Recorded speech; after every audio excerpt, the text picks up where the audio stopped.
Hello friends, welcome to my channel. चलिए देखते हैं मार्केट कल किस तरह से मूव कर सकता है। आज मार्केट कहीं ना कहीं यहाँ पे ओपन हुआ, थोड़ा डाउन गया और उसके बाद ऊपर गया और एक अच्छा ऊपर की तरफ मूवमेंट देने के बाद शार्प सेलिंग भी यहाँ पे नीचे की तरफ आया हुआ है और कहीं ना कहीं डोजी फॉर्मेट में ही कैंडल ने क्लोज दिया हुआ है।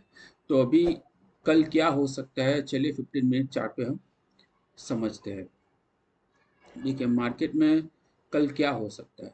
अभी stop loss point of view से देखें तो मार्केट में स्टॉप लॉस एक यहाँ पड़े हुए और यहाँ पड़े हुए हैं और एक स्टॉप लॉस यहाँ पे पड़े हुए हैं और कहीं ना कहीं मार्केट अभी मिडल में ट्रेड कर रहा है। ये स्विंग और ये स्विंग के मिडल में ही ट्रेड कर रहा है।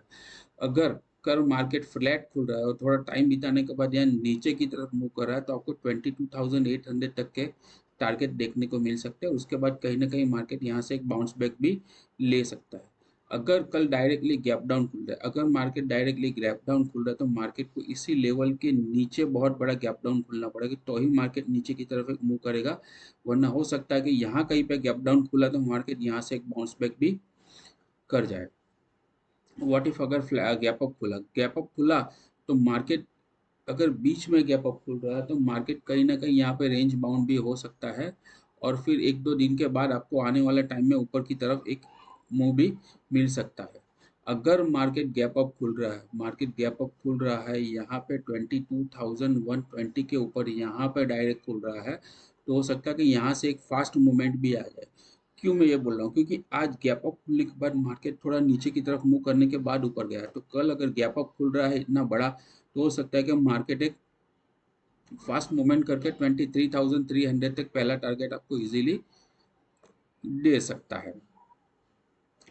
आने वाले दिनों में हो सकता है कि मार्केट अगर इसके ऊपर निकल जाए तो ऊपर की तरफ भी और मूव भी कर सकता है। अगर गैप डाउन खुला तो ही हमें सेलिंग के साइड जाना है, वरना अभी सेलिंग के साइड नहीं जाना है।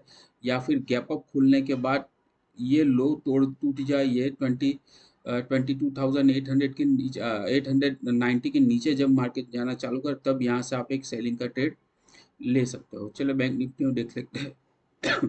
बैंक निफ्टी ने आज किस तरह से मूवमेंट किया है।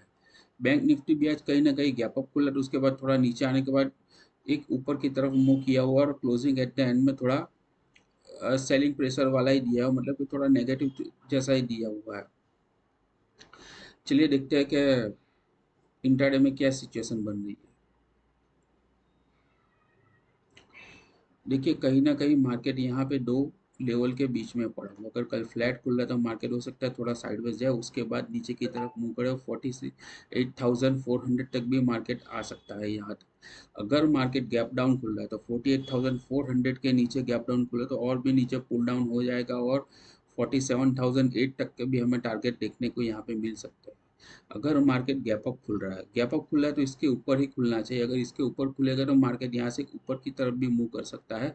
49,500 तक के हमें टारगेट यहाँ पे देखने को मिल सकता है। अगर फ्लैट यहाँ पे गैप अप खुल रहा है तो मार्केट हो सकता है कि यहाँ पे रेंज बाउंड होने के बाद धीरे धीरे करके नीचे आए और 40 पहला टारगेट 48,500 और उसके बाद 500 के नीचे जाए और कल आज का लो टूटे तो वो 48,000 तक की मार्केट नीचे जा सकता है।